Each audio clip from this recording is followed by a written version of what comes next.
I grew up on 149th Street, and Stony Plain and Stony Plain Road were like the artery of Edmonton to me. This area, it was on the border, right, of Jasper Place and Edmonton, 149th Street. I remember them having a big sign, "Welcome to Edmonton." And then on the other side, on the Jasper Place side, there was a big dip there where London Drugs and TD Bank and Safeway are now, yeah. We had lanes back then, gravel lanes. And the milkman used to have a horse, right, and draw the milk cart. When it was a gravel road with ditches on either side and farms across the way, and Tuke's Grocery, I remember that. Cigarettes, I remember running across the road to get cigarettes for my mom and dad, 35 cents. Indigenous people were visible in the western part of Edmonton.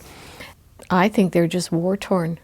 You know, people were exhausted and they were glad the war was over, but how do they put their lives together? What can they do in the north? What can they do down here? Of course, university was just starting, U of A, and there was work and there was a way to live. I think that was the main thing. Again, you've got the different groups, you know, the ones that are going to stay in the area and camp, and lots of people did camp in the River Valley. There were teepees in the River Valley, going right up to where the Quesnel Bridge is now. That wasn't there for years and years. And coming in, of course, the Charles Campsell and TB and people coming in for all those things, and maybe not going back. And so they're here. They will stay here. I know of one woman that came from Aklavik. She'd been in residential school up there, had got sick, had got polio, and was in the Charles Campsell and removed from her family and then stayed in Edmonton. Well, when I grew up in Edmonton, it was very community orientated, that west part of Edmonton. And I'm thinking most of the kids I was around, they were all Métis, you know, they were all native.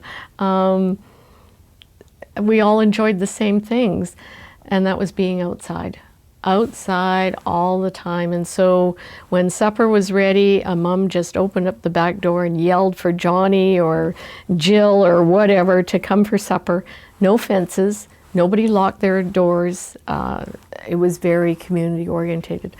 So my brother and I used to go down to the zoo, walk from 149th, go down. The zoo was the only hill in Edmonton, and, you know, skateboard down there. And well, you made your own skateboards, but back then it was when everybody had those gray moccasins that slid really well, and we'd bumper ride, and the roads weren't cleared as well as they are now, and the snow would pile up. And I believe there was a lot more snow when I was a kid. I mean, this is back in the 50s, 60s. And I remember drifts of snow in the backyard. Anyway, the snow was packed down on some of the roads, and a car was going, you know, not too fast because of the snowpack, and we'd get on the bumper, and most of them only had one exhaust pipe back then.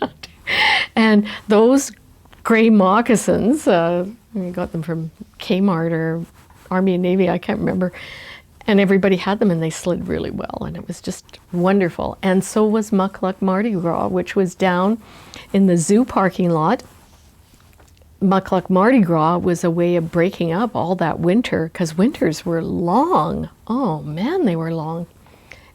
And it was, I'm thinking, in February, and there was, you know, hot chocolate, and there were hay bales put together, and there were all kinds of little activities, and as you were bundled up, I mean, oh man, I used to wear my brother's long underwear because they didn't have female long underwear then, and I have all my, and then your snow pants on top of your jeans, and or tights, I should say. Oh, and there's another one, yes.